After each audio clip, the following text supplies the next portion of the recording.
네, 변이 바이러스 출몰과 함께 지금 전 세계 증시가 요동치는데 가장 결정적 영향을 미치고 있는 인물이라고 하면 단연 이 사람을 꼽습니다. 바로 미 연준의 제롬 파월 의장인데요. 오미크론 우려 속에서도 테이퍼링 시기를 오히려 더 빠르게 앞당길 수 있다라는 발언을 하면서 시장에 적지 않은 충격을 주고 있습니다. 글로벌 콘텐츠부 오민지 기자와 알아보겠습니다. 오 기자, 어제 파월 발언이 상당히 좀 뜻밖이었습니다. 네, 현지 시간으로 30일 미국 상원금융위원회 청문회에서 파월 연준 의장이 다음 연준 회의에서 이 테이퍼링, 자산 매입 축소를 몇 달 더 앞당길지 논의할 것이다 이렇게 말을 한 건데요. 이 파월 의장은 11월 FOMC 발표 이후에도 이 시장 지표들을 보면 인플레이션 우려감이 좀 많이 높아졌다, 압력이 많이 높아졌다라고 말하면서 이같이 발언을 했습니다. 이렇게 테이퍼링이 적절한 시기다. 그리고 몇 달 더 오히려 앞당겨야 한다라고 발언을 하면서 이 시장이 좀 출렁거리기도 했습니다. 인플레이션이 원래는 일시적이다 이런 표현을 좀 해왔었잖아요. 예. 이때 그동안 미국의 인플레이션 논란에도 파월이 일시적이다라는 말을 계속해서 유지해 왔는데 이번에는 이 일시적이라는 단어에서 좀 발을 빼는 모습을 보여줬습니다. 이렇게 오미크론의 영향과 또 파월 의장의 발언으로 오늘 뉴욕 증시는 급락했는데요.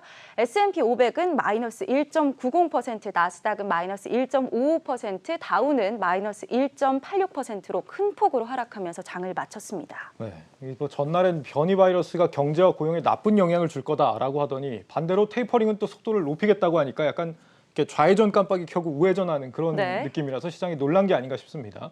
이 파월 의장의 이번 발언 어떤 배경이 있다라고 봐야 될까요? 말씀하신 것처럼 좀 의아하신 분들이 좀 많을 것 같습니다. 사실 월가에서도 이런 오미크론이라는 돌발 변수 때문에 연준이 테이퍼링 속도를 오히려 좀 늦춰야 하는 것 아니냐라는 이야기를 했었는데요. 이 파월 의장은 오히려 고강도로 발언을 했습니다. 지금 우리 시장에서 인플레이션 우려 생각보다 심각하다라고 이야기하면서요. 미국의 인플레이션은 6.3%를 기록했습니다. 이게 10월을 기준으로 한 건데 사실 연준이 목표로 하고 있는 2% 수준에서 3배 를 웃돌고 있는 겁니다. 예. 이렇다 보니까 경기 부양 또 고용이라는 지표에 매달려서 더 이상은 인플레이션 좌시할 수 없다. 뭐 이런 입장을 발표한 것으로 보여집니다. 또 한 가지 요소가 있는데요. 최근에 파월 의장이 연임에 성공을 했잖아요. 예. 그러면서 파월 2기가 시작됐습니다. 제롬 파월 의장 사실 연준의 역사상 가장 비둘기파적인 의장이었다고 평가를 받아왔습니다. 그만큼 1기는 인플레이션보다는 좀 고용에 초점을 많이 맞췄는데요. 2기가 시작되면서 고용보다는 팬데믹 이전 수준으로 고용이 회복했기 때문에 그래서 인플레이션이 더 위험한 요소다 이렇게 판단한 것으로 시장은 보고 있습니다. 인플레이션 위험이 변이 바이러스 위험보다 크다고 봤다 이런 말이 되겠습니다. 인플레이션 상황 지금 뭐 얼마나 심각한 겁니까? 사실 지표로 봤을 때는 심각한 수준이 맞습니다.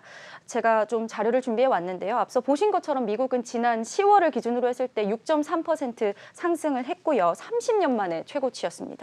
또 현지 시간으로 어제 발표된 좀 따끈따끈한 자료인데요. 유로존의 경우는 4.9%를 상승하면서 이 역시도 30년 만에 최고치를 기록했습니다. 이 유로화를 쓰는 16개국을 기준으로 한 유로존인데요. 예. 이게 얼마나 대단한 수치냐면요. 유럽연합이 시작된 1994년 이후로 가장 높았고요. 외신에서는 사실 4.5% 정도로 전망을 했습니다. 이보다도 많이 상회를 하고 있는 겁니다.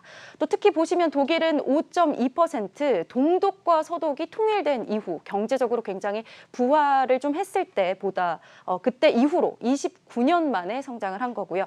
스페인과 벨기에도 5%대씩 각각 성장하면서 크게 물가가 오른 겁니다. 이렇게 보시는 것처럼 지금 전 세계가 인플레이션 현실화를 앞두고 있는 상황에 오미크론까지 들이닥친 겁니다. 지금 파월 의장의 말대로 테이퍼링 속도를 높인다고 한다면 빠르면 내년 3월에도 금리 인상이 시작될 수 있다는 거 아닙니까? 네. 여기에 더해서 지금 미국 현지 시장 반응 여기에 대해서 지금 어떻게 나오고 있습니까? 네, 일단 외신으로 또 블룸버그 보도를 한번 보면요. 이제 월가에서 파월 의장이 금리 인상의 기준으로 꼽아왔던 고용 회복, 이게 어느 정도 다시 회복 단계를 회복했다라고 보고 있습니다. 그래서 파월 의장이 금융시장에 대한 여파를 좀 고려하지 않고 이렇게 밀어붙이는 거 아니냐 이런 분석도 나오고 있는 거죠. 물론 정말로 파월 의장이 이런 매파로의 급진적인 변화를 실제로 만들어 갈지는 앞으로 시장에서 주목해 봐야 할 부분이긴 합니다. 실제 이제 조기 긴축이 실현 가능한 건지에 대해서는 의구심들이 좀 있다라는 얘기고 결국은 이번 오미크론 변이의 경제 충격이 얼마나 될 것인지에 따라서 달라질 문제 같습니다. 아직까지는 좀 예상들이 많이 갈리고 있다고요? 네, 맞습니다. 이 오미크론 불확실성이 굉장히 높기 때문인데요. 현재 시장에서는 이 오미크론의 출현이 인플레이션에 부채질을 할지 오히려 좀 둔화시킬지 이렇게 의견이 좀 갈리고 있는 상황입니다. 예. 사실 공급망에 혼란이 생기면 지금 이 인플레이션 상황이 더 심화될 수 있는 거고요. 다만 또 소비 감소로 이어지게 된다면 인플레이션이 좀 완화될 수도 있다. 이렇게 본 겁니다. 이렇게 금융정책의 방향성을 결정하게 되는 기준인 인플레이션이 좀 불확실한 상황이기 때문에 이 오미크론의 영향을 계속해서 주목해 봐야 하는 거고요. 이런 점을 고려해서 또 파월 의장도 이야기를 했습니다. 앞으로 나오는 2주 이후에 있을 이 연준의 회의 앞두고 이 정보가 새롭게 나오는 것들을 굉장히 주목하겠다. 우리가 잘 충분히 검토하겠다. 이렇게 덧붙이기도 했습니다. 이 변이 바이러스로 경기가 악화되는데 인플레이션만 심화된다고 한다면 그야말로 연준으로서는 최악의 시나리오가 아닐까 싶습니다. 맞습니다. 파월이 바이러스 전문가가 아니기 때문에 지금 시점에서 이제 파월의 경기 진단에 투자자들이 너무 휘둘려서도 안 될 것 같다는 생각이 듭니다. 미국의 테이퍼링이 빨라질지 모른다는 불안감 속에서 국내 증시는 지금 어떤 영향이 있을까요?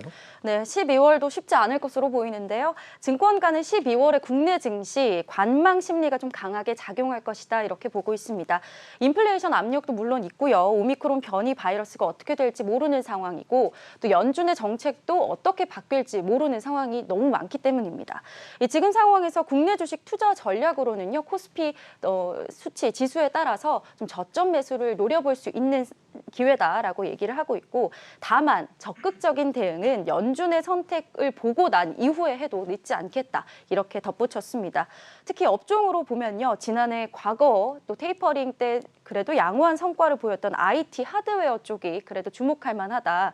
현재 저평가 구간이고 이익 증가세도 좀 두드러지고 있다 이렇게 평가를 했습니다. 네, 아직까지는 투자 방향성을 한 방향으로 기울이시는 건 좀 경계하는 게 좋겠습니다. 오민지 기자였습니다. 수고했습니다.